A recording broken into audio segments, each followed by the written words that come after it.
Hey guys, today, lucky lesson 13, we're going to talk about the difference between dependent and independent clauses. So not Santa Claus, but grammar clause. An independent clause is a group of words. It has a subject and a predicate, and it makes sense all by itself. For example, Mrs.Ferrario's Halloween candy is super spooky. My subject is actually candy. Mrs.Ferrario's and Halloween are all adjectives describing the candy. And here's my verb. My predicate is. Predicate adjective, by the way, super spooky. This is an independent clause. Another word for an independent clause that we learned last time is a sentence, a complete sentence. It's independent. It can stand all by itself. Think about the difference between the word dependent and independent. An independent clause stands alone. It makes sense all by itself. And of course, another term for an independent clause is a complete sentence. A little bit different, though, is a dependent clause. A dependent clause has a subject and it has a predicate, but it does not express a complete thought by itself. It needs help, or it's dependent upon an independent clause. For example, when I go out on Halloween, I ride my broom. Some of you may agree. This sentence is made up of an independent clause and a dependent clause. See if you can figure out the difference. Which part of the sentence can stand all by itself, and which part of the sentence needs help? Now, word of caution, sometimes the kids think that the longer part is going to be the independent clause and the shorter part is going to need help. That's not necessarily the case. When I go out on Halloween, well, I have a subject, I have a predicate, a verb, go, I go. But when I go out on Halloween, well, yeah, what happens? You're left wanting more. You don't know the whole story. This is going to be the dependent clause. It needs help from other parts of the sentence. It's dependent upon more parts from the sentence. When I go out on Halloween, I ride my broom. This is the independent clause. We have a subject of I. We have a verb of ride. This part can stand all by itself. I ride my broom. Often, a dependent clause begins with a special word called a subordinating conjunction. Some examples are although, because, if, as, or when.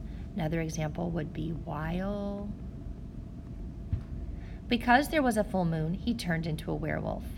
We have an independent clause and a dependent clause in this sentence. See if you can figure out which is which.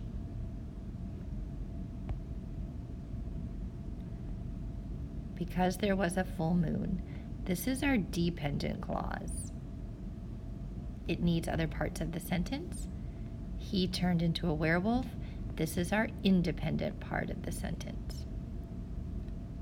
You may have heard previously that you cannot start a sentence with because. And that is technically not accurate.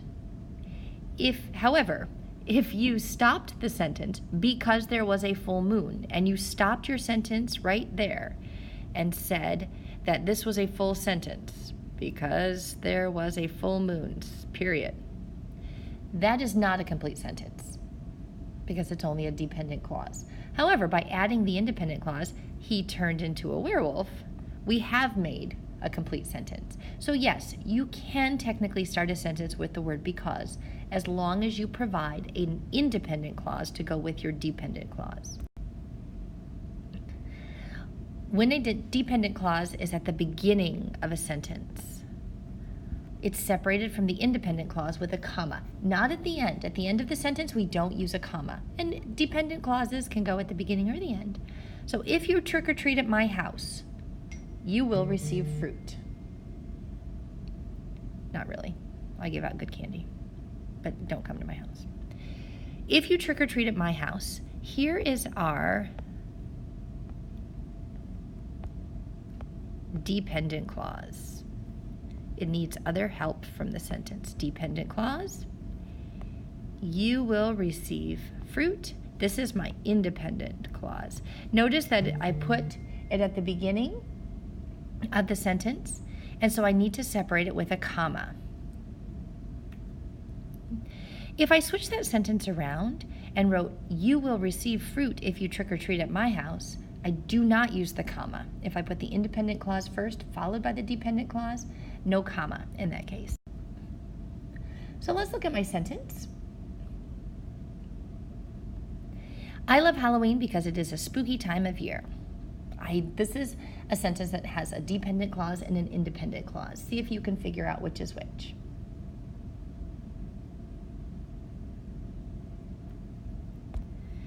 I love Halloween is going to be my independent clause.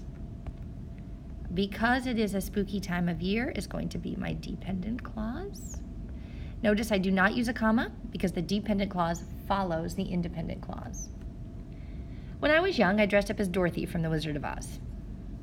That's true. Where is my dependent clause and my independent clause?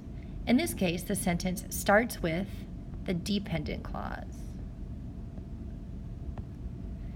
It ends with the independent clause.